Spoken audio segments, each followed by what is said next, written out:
Vamos a hacer esto muy rápido. Infección tuberculosa latente en pacientes trasplantados. Estos son mis conflictos de interés. El principal es que esta conferencia es patrocinada por Biomería, pero todas las opiniones que están aquí expresadas son propias e independientes. Lo primero para hablar de la introducción y la epidemiología, y es el mensaje que quiero que se lleven todos para la casa, es que la tuberculosis continúa siendo un problema de salud pública. La meta de la OMS era una reducción en la incidencia del 90% para el año 2035. Sin embargo, entre 2015 y 2023 la reducción fue del 8.3%.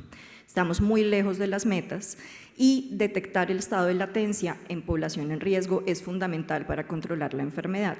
Vamos a definir latencia como la presencia de una respuesta inmune persistente frente a antígenos de la micobacteria tuberculosa sin evidencia de infección activa. Estos son los datos que tenemos, digamos que de estado de latencia a nivel global. Quiero que vean que va, digamos que entre el 10 y el 40, 45% en áreas de alta prevalencia, pero si nos ubicamos en Colombia vamos a hablar de una prevalencia del estado de latencia más o menos del 20 al 25%. Es decir, que 1 de cada 4, 1 de cada 5 colombianos ha tenido contacto con la micobacteria y esta está, digamos que inactiva, que eso lo vamos a ver un poquito más adelante. Entonces, ¿cómo es la fisiopatología de la infección por Mycobacterium tuberculosis? Tenemos una persona que estuvo en contacto con la micobacteria, 5 a 10% de ellos va a ser infección activa desde el momento de la primoinfección y un 90-95% va a lograr desarrollar una respuesta inmune relativamente efectiva. La micobacteria va a quedar contenida en granulomas efectivos, activos, esto es el 90-95% de la población, y esto es lo que denominamos un estado de latencia, esta micobacteria que está contenida. ¿Qué es lo que pasa? La micobacteria entra al espacio alveolar, va a ser fagocitada por los macrófagos alveolares, los macrófagos alveolares la van a trasladar en su espacio intracelular hacia los ganglios linfáticos y se va a constituir el granuloma donde vamos a tener macrófagos, células T, células B. Este estado de latencia lo que va a generar es un equilibrio entre el sistema inmunológico del hospedero que logra contener la infección y la actividad metabólica del patógeno que no está muerto, simplemente está metabólicamente, digamos que lento. Hay muchas condiciones que van a sumarle peso a esta balanza, como la diabetes, como la infección por VIH, como el trasplante tanto de progenitores hematopoyéticos como de órgano sólido y en general estadios que alteren la inmunidad dependiente del linfocito T, que van a hacer que se pierda ese estado de latencia y que se reactive la infección en pacientes inmunocomprometidos, llevando a la infección postprimaria o la reactivación de esta infección latente. Es importante que los pacientes con neoplasias hematológicas tienen 2 a 40 veces más riesgo que la población general de hacer la reactivación del estado de latencia. Digamos que los estudios que se han publicado últimamente lo que nos muestra es que nosotros teníamos en la cabeza 3 estados: curado, latente y activo, fin. Y realmente esto es más dinámico de lo que nosotros creemos. Tenemos estos pacientes, digamos que el primer espectro, que son los que hacen respuesta a la micobacteria mediada por la respuesta innata, no van a tener esta activación de los linfocitos T, por lo tanto si les hacemos pruebas para evaluar latencia las van a tener negativas, pero en algún momento tuvieron contacto con la micobacteria. Tenemos el grupo de pacientes que tiene una respuesta inmunológica completamente efectiva, la micobacteria está muerta pero tiene esta respuesta inmunológica ya desarrollada, y están los 3 estados de latente, subclínico y activo, donde vamos a tener la posibilidad de que sea contagioso o no contagioso y sintomático o no sintomático, con diferentes dinámicas y digamos que con una posibilidad de moverse entre un estadio y otro dependiendo de la como efectividad que tiene el sistema inmunológico. Cuando vemos los datos de impacto global de la infección por tuberculosis, vemos que está en el top 15 de causas de muerte a nivel global, realmente está en el top 10, y esa puntica gris que ven a la derecha además es la tuberculosis resistente a medicamentos. Para los que estuvieron en la charla de ayer saben que mostramos los datos de resistencia en general de microorganismos, resistencia bacteriana, y dentro de los microorganismos resistentes la Mycobacterium tuberculosis sigue encabezando la causa de mortalidad. Cuando vemos los datos de nuevos casos de tuberculosis en el país, esto es para el año 2022, vemos que estamos en una tasa de incidencia más o menos de 40 casos por 100.000 habitantes. Esto nos ubica en un país de prevalencia intermedia. Sin embargo, la pandemia nos dejó muchos problemas. Ayer vimos los problemas de resistencia bacteriana, pero además tuvimos problemas con la atención de la enfermedad. Entonces, con el acceso a diagnóstico oportuno, con el acceso a entrega de medicamentos, creo que, y si ustedes no lo saben, les cuento, hemos tenido muchos problemas con abastecimiento de medicamentos antituberculosos, con la oportunidad de acceso a medicamento para manejo de tuberculosis latente y tuberculosis activa, y esto lo que ha llevado es que tengamos un aumento progresivo en la incidencia de la enfermedad en nuestro país, a pesar de que veníamos, digamos que con un control relativamente aceptable. Y además del aumento de incidencia, pues la prevalencia, por supuesto, ha aumentado. Para el año 2022 tuvimos 25.000 casos en el año y esto tiende a la empeoría, ¿sí? Entonces, aquí vemos, digamos que los datos globales del cambio en la incidencia estimada, y lo que vemos definitivamente es que en Colombia está aumentando en lugar de estar disminuyendo. Y esto impacta en la mortalidad. Entonces, la mortalidad de tuberculosis, esto es digamos que el control que tenemos, y lo que vemos es que desde el año 2020 ha aumentado progresivamente también la mortalidad asociada a la enfermedad. Aquí vemos las muertes por tuberculosis entre 2020 y 2022 y vemos cómo hemos tenido, digamos que un disparo, prácticamente se han doblado las muertes asociadas a la enfermedad. Y a nivel global vemos que hay algunos países que han logrado disminución de la mortalidad, pero en Colombia hubo un incremento mayor al 5% de muertes asociadas a esto. Aquí vemos cómo es la tasa de éxito. Entonces ya les dije que la meta de la OMS es un éxito del 90%, aquí es como veníamos a nivel global, digamos que un aumento progresivo en el éxito. Por supuesto, si tenemos tuberculosis MDR o extensivamente resistente, el panorama para el año 2010-2015 era muy malo. Hemos tenido nuevos medicamentos, por supuesto esto implica un costo de atención de la enfermedad que ha incrementado. Pero cuando vemos los datos de Colombia, vemos cómo no solamente no hemos tenido éxito en más del 90% de los casos, sino que vemos una tendencia a la reducción por la poca accesibilidad al tratamiento, y cómo, digamos que ese éxito con infecciones multidrogoresistentes, extensivamente resistentes, no ha sido el esperado también por las fallas en acceso. Y esto también se asocia con costos. ¿Cuáles son las diferencias de costos si yo trato una tuberculosis latente como quimioprofilaxis o tratamiento preventivo versus si tengo que dar tratamiento de primera línea extensivamente resistente a MDR? Estos son datos de países, digamos que relativamente similares, y lo que vemos es que dar tratamiento de primera línea versus dar quimioprofilaxis es 2.5 veces más caro. En Colombia es 4.6 veces más caro porque realmente la quimioprofilaxis es muy económica, por así decirlo. Si tratamos una micobacteria MDR vamos a tener 8 veces más costos, en Colombia es 18 veces más caro tratar una MDR, y extensivamente resistente más o menos 17.5 veces más caro. Entonces, las estrategias para la reducción de la carga de la enfermedad recomendadas por la OMS son dar quimioprofilaxis a quienes población de riesgo. Lo que está en la circular de OMS es personas que viven con VIH, convivientes de pacientes con tuberculosis pulmonar bacilífera y población en riesgo. Cuando vemos qué es lo que está en la letra pequeña de cuál es la población en riesgo, ellos nos dicen anti-TNF, pretransplante, tanto progenitores hematopoyéticos como órgano sólido, pacientes en diálisis y pacientes con silicosis. Hacer prevención y control, búsqueda de contactos, digamos que ya el resto de estrategias de salud pública, y la vacunación de BCG en población pediátrica, que sabemos que protege a los niños y los protege de enfermedades graves, pero para los adultos digamos que todavía falta mucho y hay desarrollo alrededor de vacunación que esperamos que veamos en los próximos años.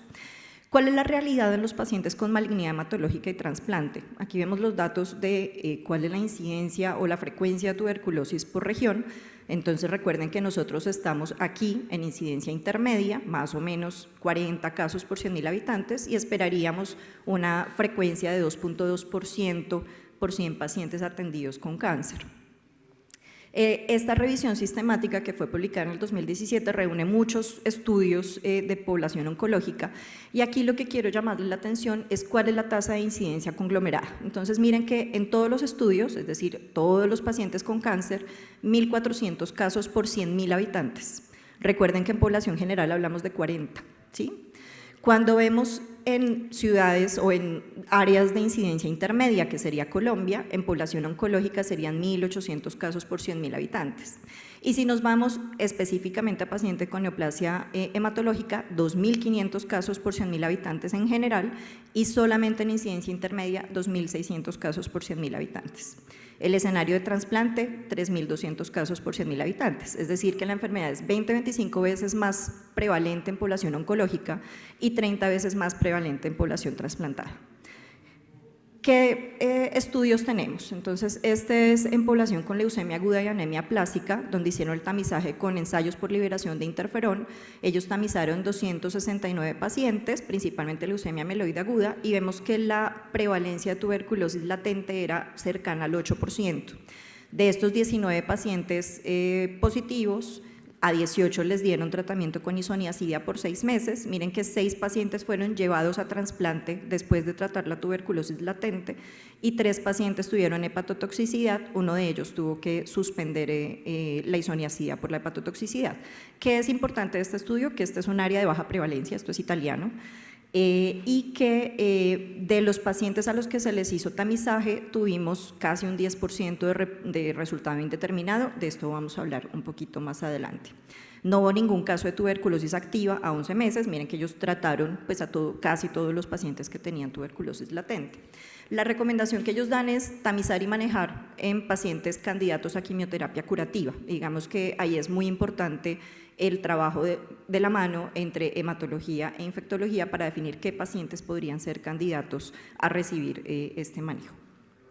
¿Cómo hacemos el tamizaje? Entonces, hay que hacer tamizaje sistemático en la evaluación pretrasplante, de eso no tenemos ninguna duda, y la pregunta probablemente será con qué prueba hacerlo y qué hacer si esta prueba es positiva. Yo creo que esa pregunta la tenemos todos. Esta es la resolución que reglamenta cómo hacemos la búsqueda de tuberculosis en nuestro medio, esto fue publicado en 2020, realmente esto va muy de la mano a las recomendaciones de OMS, y es personas que viven con VIH, niños menores de 5 años, convivientes, aquí lo dejan como personas que vayan a comenzar tratamientos con terapia biológica para enfermedades autoinmunes, miren que amplía un poquito, no deja solo anti-TNF y eso es importante porque la circular de la OMS deja por fuera, por ejemplo, pacientes que van a recibir JAK2, pero nos dejan solamente personas que van a recibir trasplante y ahí una de las preguntas, y creo que es una de las conclusiones anticipadas, spoiler alert, es qué vamos a hacer con la población oncológica que realmente no está priorizada si no va a un trasplante. Y lo que ellos nos recomiendan, la circular nacional, es hacer búsqueda clínica, por supuesto interrogatorios, si ha tenido contactos, si ha convivido con personas con tuberculosis, y la recomendación es hacer tuberculina con booster a las 3 semanas. La tuberculina, entonces les recuerdo, lo que evalúa es reacción de hipersensibilidad tipo 4, esto es mediado por linfocito T, hacemos la inoculación subcutánea de antígenos que son extraídos de cultivos de Mycobacteria tuberculosa y se lee a las 48 a las 72 horas la presencia de la reacción. Recuerden que para pacientes inmunosuprimidos hablamos de un punto de corte de 5 milímetros y tenemos varios problemas. Uno, el entrenamiento para hacer la lectura, entonces si tienen que ver los rojitos, si tienen que verlo indurado, cómo lo van a leer, digamos que eso nos trae algunas limitaciones. La adherencia, y yo creo que es una de las principales limitaciones que tenemos, es la adherencia del paciente. Entonces tenemos un paciente que tiene que volver a los 3 días, entonces tiene que cuadrar su horario, entonces que si va el jueves, que cuando vuelve, que si vuelve el lunes para que se la lean, se le olvidó, entonces no vuelve, entonces nos toca esperar las 3 semanas para hacer el booster, pero tampoco vuelve, y yo creo que a todos nos ha pasado y realmente es una gran limitación en la implementación de la prueba, por fuera de las limitaciones que tienen sensibilidad y especificidad.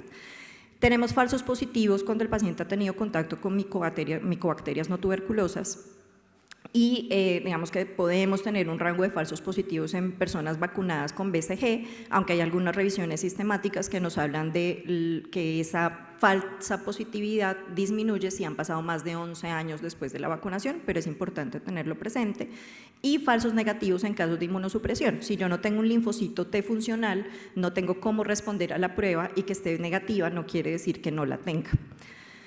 Los ensayos por liberación de interferón, el principio de esta prueba es muy bonito y es yo saco una muestra de sangre, estos linfocitos los voy a estimular con antígenos de la micobacteria, estos son los antígenos usados, SAT6 y CFP10, obtenidos de cultivos de Mycobacterium y tuberculosis, y miro la producción de interferón gamma como una forma de medir la respuesta inmune celular a expensas del linfocito T. Es más específica que PPD, no nos da esos falsos positivos con exposición a micobacterias no tuberculosas o a la BCG, a la vacunación. También tiene una menor sensibilidad en estados de inmunosupresión porque depende del linfocito T funcional capaz de producir esta respuesta de memoria. ¿Qué técnicas tenemos para ensayos de liberación de interferón? Este primero que ven aquí es el ELISpot, donde se ponen los linfocitos T en unos platos y se lee como esta aglomeración y la producción de interferón. Es poco práctico, es muy difícil de implementar y en nuestro país creo que no lo tenemos en ningún lado. Tenemos el cuantiferón, donde tenemos este problema de hacer la lectura por adsorbancia, por ELISA o manual, y nos da una alta tasa de resultados indeterminados, y muchas veces con los resultados indeterminados no sabemos qué hacer. Los interpretamos como negativos, los interpretamos como positivos, realmente no tenemos como muy claro. Y tenemos actualmente la prueba VIDAS, que es esta prueba por… aquí les muestro un poquito más. Esta prueba automatizada para hacer la lectura de esta producción de interferón, entonces digamos que nos ahorra este paso manual, y más adelante les voy a mostrar el impacto que esto tiene en los resultados indeterminados, que es uno de los grandes problemas que tenemos con el cuantiferón, además de el acceso, la disponibilidad y la necesidad de reunir un X número de muestras para que el montaje de la prueba sea, digamos que costo efectivo. Entonces lo montan una vez a la semana, tenemos el reporte, muchas veces pasan 2 semanas y no sabemos cómo está el ensayo por liberación de interferón de nuestros pacientes. Cuando vemos la comparación entre ensayos por liberación de interferón y tuberculina, se ha visto que definitivamente los ensayos por liberación de interferón tienen mayor valor predictivo positivo y valor predictivo negativo para la progresión a tuberculosis activa, que es realmente lo que queremos evitar en nuestros pacientes, especialmente en población de alto riesgo. Este estudio en población pretransplante me parece muy bonito porque además es en Brasil, es decir, estamos ya en un escenario de prevalencia intermedia. Ellos compararon el tamizaje con IGRA versus tuberculina y evaluaron la incidencia de tuberculosis activa a 18 meses. Ellos tienen 3 cohortes. La primera cohorte son los candidatos a trasplante, los tamizaron con las 2 pruebas y si cualquiera de las 2 pruebas era positiva, les dieron isoniazida más piridoxina por 9 meses. Si la segunda cohorte eran los pacientes con enfermedad de injerto contrahospedero crónica que veían de forma ambulatoria, si no tenían, que no les dieron profilaxis porque realmente no hay unas guías para hacer tamizaje sistemático y dar profilaxis a los pacientes con H crónico, y los controles eran los donantes, a los donantes solo les hicieron PPD. Aquí miren que en la cohorte 1, pacientes pretransplante, 9% de prevalencia, en los pacientes con H crónico 12.5% y los donantes 11.2%, que es lo más llamativo, que la segunda cohorte y los controles tienen una prevalencia del 11%, digamos que estamos 3% por debajo en los candidatos y probablemente esto lleva de la mano un porcentaje de falsos negativos de la prueba en el momento del tamizaje pretransplante. Cuando vemos los resultados de las pruebas, entonces miren, tuberculina positiva en la cohorte 1, 4.8%, cuantiferón 7.1%, cuantiferón indeterminado 2.4% y en la segunda cohorte cuantiferón 12.2 versus PPD 5.2. Vemos una disociación entre la positividad del cuantiferón versus la tuberculina, y aquí les llamo la atención que esta prueba fue con el cuantiferón clásico, no el automatizado. Entonces tenemos una posibilidad de falsos negativos y de reportes indeterminados que están aquí en la cohorte 1. Cuando vemos la correlación entre las 2 pruebas, digamos que la positividad no tiene muchas dudas, si las 2 son positivas, pues ya quedó tranquilo, vemos 44% en la cohorte 1, 50% cohorte 2, pero miren la disociación entre tuberculina y cuantiferón. Entonces tuvimos 2 pacientes con tuberculina positiva, cuantiferón negativo, y la duda que nos queda si estos 2 casos fueron cuantiferón indeterminado que fue interpretado como negativo, y como tenemos 3 pacientes con cuantiferón positivo, PPD negativa en la segunda cohorte y 5 pacientes con cuantiferón positivo, PPD negativa en la primera cohorte. Entonces tenemos una baja correlación. De la cohorte 1, que todos recibieron quimioprofilaxis, no hubo ningún paciente que hiciera tuberculosis a los 18 meses de seguimiento. De la cohorte 2 hubo 2 casos, uno que tenía las 2 pruebas positivas, uno que tenía las 2 pruebas negativas. 18% de los pacientes tuvieron intermitencia en las transaminasas, pero ninguno ameritó suspensión por hepatotoxicidad, que esto también es importante, digamos que hablando de la seguridad de la quimioprofilaxis en esta población. Este estudio que fue recientemente publicado nos habla de el rendimiento de la prueba para ensayo por liberación de interferón automatizado en individuos infectados. Miren que nos da mayor sensibilidad, 94.4%. Ellos hablan de una especificidad similar, que realmente cuando uno ve el estudio es un poco menor que el cuantiferón clásico. ¿Y por qué es menor? Y esto es importante. No tenemos un gold estándar para hacer el diagnóstico de tuberculosis latente. Realmente lo que tenemos es cómo se comportan en concordancia las pruebas que están disponibles, pero no hay con qué compararlos.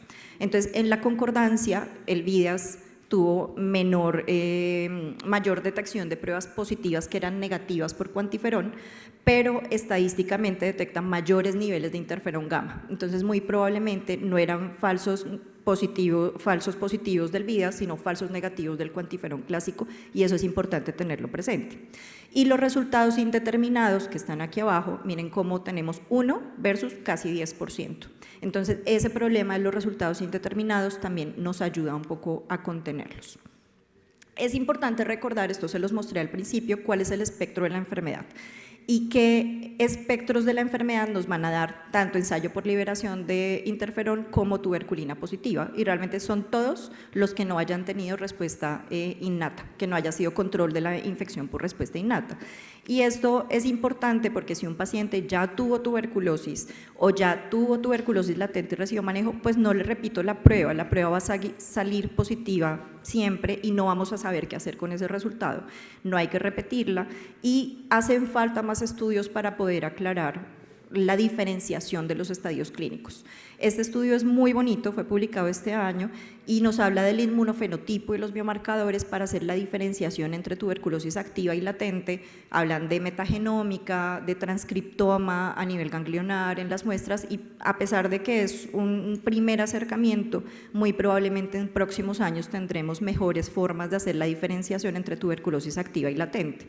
¿Cuál es la recomendación actual? Si cualquiera de las dos pruebas es positiva, o tuberculina o ensayo por liberación de interferón, busco activamente si mi paciente tiene infección activa, valga la pena la redundancia, le hago TAC de tórax, lo interrogo, miro si tiene pérdida de peso no explicada, diaforesis nocturna, lo cual en el paciente hematológico es muy difícil de diferenciar. Entonces nos queda siempre la duda de ¿es latente, es activa? Le voy a dar monoterapia a una tuberculosis activa, y esto es muy importante, digamos que el trabajo conjunto con el servicio de infectología, su infectólogo amigo. ¿Cómo hacer el tratamiento? La recomendación de la resolución colombiana es isoniazida monoterapia por 6 meses a esta dosis, 5 miligramos kilo. Esto es importante tenerlo presente porque sabemos que tenemos pacientes adultos que por su enfermedad de base pesan 30 kilos y terminan con la dosis plena del paciente adulto y probablemente necesitaban un ajuste por peso, entonces tenerlo presente. La alternativa es isoniazida con rifapentina. Este esquema es maravilloso, es una vez a la semana por 3 meses, mejora la adherencia. ¿Qué problemas tenemos? La rifapentina. Entonces tenemos muchas interacciones farmacológicas y eso hace que no sea fácil aplicarlo a otras poblaciones. Ahorita está priorizado para población por VIH, pero pues hay que tener presente la posibilidad de adherencia al paciente. Digamos que si yo no tengo tantas o no interacciones farmacológicas y el paciente veo que no va a ser tan adherente, de pronto el esquema combinado con rifapentina, que es más corto y más fácil, sea una buena alternativa. Tengo que evaluar la adherencia, las interacciones, la disponibilidad de los medicamentos. Les repito que hemos tenido muchos problemas en la disponibilidad de antituberculosos a nivel nacional que se están resolviendo un poquito este año, pero pues falta ver qué va a pasar con todo lo que pasa con el sistema. Y si mi paciente tuvo exposición a un contacto con tuberculosis MDR, la profilaxis debería ser con levofloxacina. Esto, digamos que cada vez lo vemos más, como vimos, la resistencia está aumentando y nuestro país no es la excepción. Efectos secundarios de la quimioprofilaxis: hepatotoxicidad, lo que está descrito en general es 0 a 4%, ya les mostré un estudio que nos habla que hasta el 18% tiene alteración de las transaminasas. Sin embargo, la necesidad de suspensión de la terapia no es tan alta, lo importante es vigilar. Y la neurotoxicidad, hasta el 2% de los pacientes puede hacer neuropatía periférica, entonces la importancia de asociar la terapia con piridoxina, y si vemos que tiene algún síntoma, doblar la dosis de piridoxina a 100 miligramos día y no quedarnos con la dosis estándar. La tasa de suspensión es baja. ¿Y cuándo le voy a dar la quimioprofilaxis a mi paciente? Hay 3 cosas importantes. Si yo estoy seguro que no tiene tuberculosis activa, no difiero el trasplante esperando la quimioprofilaxis. Se puede iniciar antes y continuar durante. Aquí hay que tener presente la posibilidad de interacciones y de toxicidad, sobre todo la hepatotoxicidad, que a veces no sabemos si es hepatotoxicidad por la isoniazida, si es un VOD, si es que está haciendo un H, digamos que es muy difícil la interpretación. Y el siguiente acercamiento, y es como lo hemos manejado en las unidades donde yo he trabajado, es que se inician los primeros 28 días. ¿Cuál es el problema de esto? Y siempre lo tenemos que tener presente, hay un riesgo de reactivación temprana.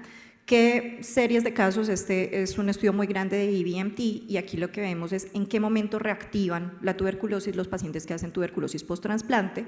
Vemos que el rango, digamos que es muy amplio. Si nos centramos en tuberculosis pulmonar, 184 días, extrapulmonar 100, y si lo dividimos entre adultos y pediatría, 160 días para adultos, 111 días para pediatría, pero vemos reactivaciones tan tempranas como 33 días.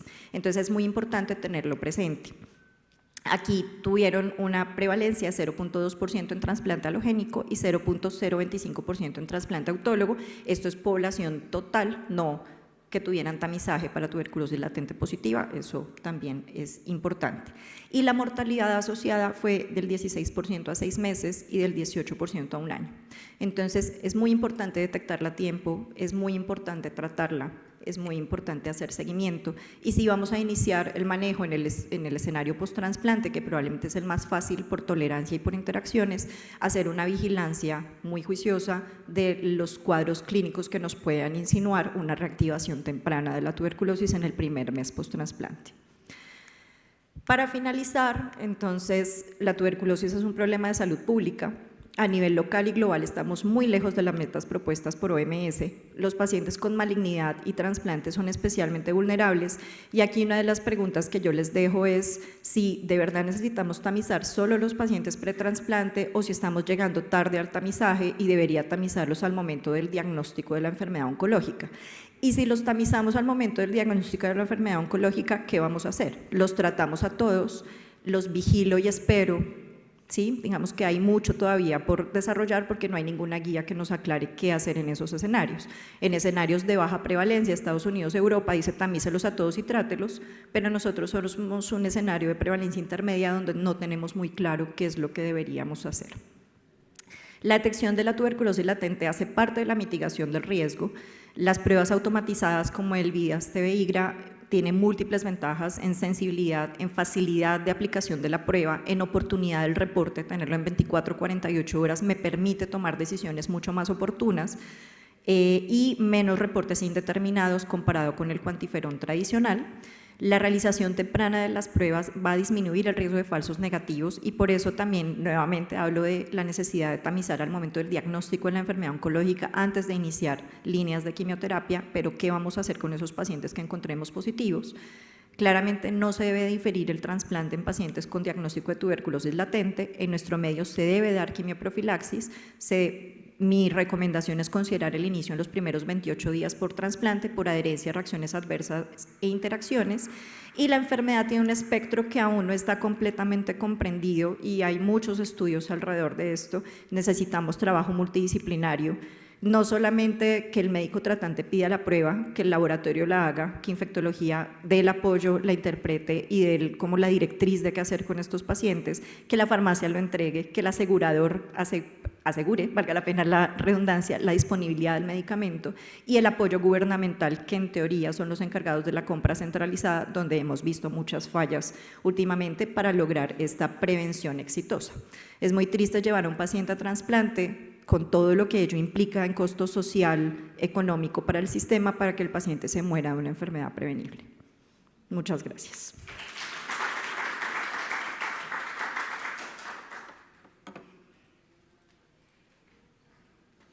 Muchas gracias, doctora María José. Abrimos un espacio para preguntas que tengamos. Bueno, si no hay más preguntas, pues muchas gracias por la asistencia.